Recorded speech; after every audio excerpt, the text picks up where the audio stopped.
Now let's plant this planter.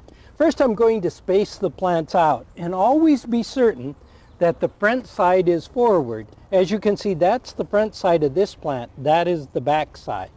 So we'll place them out so we know how far they need to be spaced apart. And then the next thing, let's use some vines over the front of the container.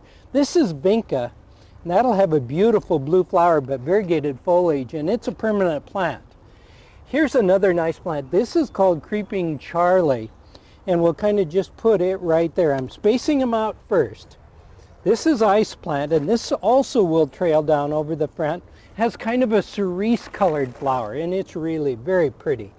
Then for a different texture, let's use a beautiful lotus vine. This one has a yellow flower as well.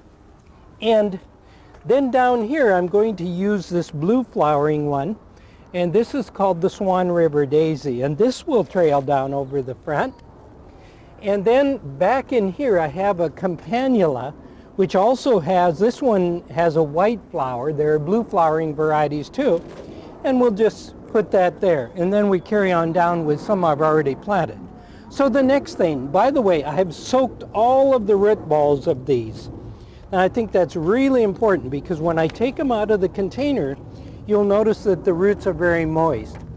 This soil has already been fertilized, by the way, and it has peat moss and processed manure in it.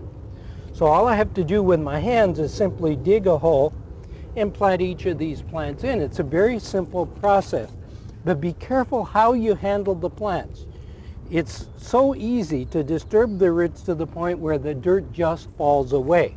But if you have that moist soil to begin with, that really helps hold the soil intact. Now as I go along, I'll also plant the plants in the foreground here. And again, I'll just massage that root system a little. And I'll do this quickly so you can see it's not a difficult project. Always, if a plant is difficult to get out of a container, just simply tap it on the edge of something, and it'll, as you can see, it'll come right out. Boy, look at the root system there. And we'll just dig that hole and put it right in. Beautiful lotus vine. Here's an ice plant. The cerise flowers on it are really beautiful. Massage the roots just a little tiny bit. That looks like a very little plant, but it's going to develop into a gorgeous plant without much care at all.